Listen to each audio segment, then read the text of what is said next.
Assalamu alaikum. Good morning, my friends, colleagues, viewers, students, and so on.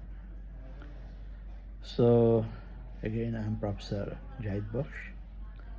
আপনাদের সঙ্গে আলোচনা করব কালজয়ী সার্জনদেরকে নিয়ে। এটা আমার একটা প্যাশন যে মেডিকেল সায়েন্সে বিভিন্ন নাম করা সার্জন বা ফিজিশিয়ানদের জীবন নিয়ে কিছু আলোকপাত করা। তো আজকে সকালে আমি রাউন্ডে কোনো একটা পেশেন্ট নিয়ে আলোচনা করছিলাম যার অ্যান্ডারসন হাইন্স পাইলোপ্লাস্টি করতে হবে। তো আসলে হাইন্স নামটা শুনলেই মনে হয় যে কোনো জার্মান ব্যক্তি। তো আমিও রাউন্ডে বলেছিলাম যে প্রবাবলি হাইন্স একজন জার্মান সার্জন হবে হয়তো বা ইউরোলজিস্ট। পরে আমি গুগলে চেক করে দেখলাম no, he is a British surgeon. Basically তার ফেলোশিপ ছিল প্লাস্টিক সার্জারিতে, বাট উনি ইউরোলজির ভূমিকায় অনন্য একটা নজির স্থাপন করেছেন।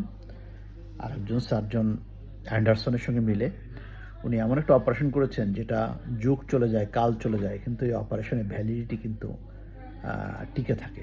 সেটা হচ্ছে অ্যান্ডারসন হাইন্স পাইলোপ্লাস্টি। ইয়েস, তো অ্যান্ডারসন উনি ইউরোলজিস্ট। তো উনি যখন বিভিন্ন সার্জিক্যাল ইউরোলজিক্যাল বিভিন্ন প্রবলেমের সমস্যায় ভুগছিলেন, যে এরকম ইউরেটারটা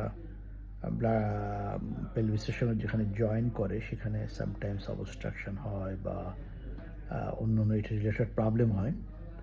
তো এরকম একটা কেসটা বোধ হয় 1949-এ এটা একটা পেশেন্ট যার রেট্রো ক্যাভাল ইউরোটার ছিল ভেনা কাভার পিছন দিয়ে। তো উনি ভাবছেন যে কীভাবে সামনে আনা সম্ভব ভেনা কাভাকে স্যাক্রিফাইস না করে, ভেনা কাভাকে ইনজুরি না করে। তো উনি প্লাস্টিক সার্জনের শরণাপন্ন হন, কারণ ওনার ধারণা ছিল যে প্লাস্টিক সার্জনরা এই মেটিকুলাস কাজ বা রিকনস্ট্রাকটিভ কাজকে খুব ভালো করতে পারে। তো যা হোক, হাইন্স সে দায়িত্ব নিলেন, উইলফ্রেড হাইন্স। উনি ওই পেলভিক জাংশনকে কেটে তিনি ওটাকে ভেনা খাবার সামনে নিয়ে আসলেন এবং এনে চমৎকারভাবে উনি ওনার প্লাস্টিক সার্জারি শৈল্পিক হাত দিয়ে উনি জোড়া লাগিয়ে দিলেন, যেখানে কোনো লিকেজ হলো না এবং সুন্দরভাবে ইউরিন যেতে থাকলো। তো যা হোক, তাদের এই যে শিল্পকর্ম সেটা সারা পৃথিবীর ইতিহাসে অ্যান্ডারসন হাইন্স পাইলোপ্লাস্টি নামেই স্থান করে নিয়েছে। তো হাইন্সের যেটা কথা বলতে হয় যে লিডস মেডিকেল ইউনিভার্সিটি থেকে উনি গ্রাজুয়েশন করা, আর ওনার ওয়াইফ এগনিস, 2 বাচ্চা পিটার এবং ডেভিড। জন্ম ওনার 1903 সালে, আর মারা গিয়েছেন বা পৃথিবী থেকে চলে গিয়েছেন খুব রিসেন্টলি 1991-তে। বেশি দিন আগের কথা না, 91। আমরা তখন মেডিকেল সেকেন্ড ইয়ারের স্টুডেন্ট। তো অর্থাৎ 88 বছর বেঁচেছেন। সার্জনরা স্বল্পায়ু সবসময় বলা যাবে না, 80 is a reasonable life span. উনি ব্যক্তিগত জীবনে ভালো পিয়ানো বাজাতেন। সার্জনরা ভালো পিয়ানো বাজাবে সেটাই তো হওয়া উচিত, কারণ সার্জনরা তো তাদের আঙ্গুলের যে নৈপুণ্য সেটা তারা সবসময় প্রদর্শন করে। এনিওয়ে, ওনার সঙ্গে খুব বেশি বলার কিছু নাই।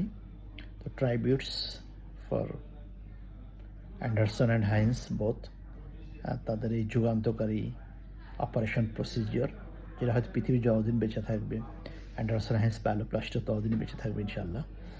তো আমরা have a great tributes for Wilfred Hines. Be blessed always, dear sir, dear plastic surgeon, dear plastic neurosurgeon. Thank you very much. Assalamu alaikum.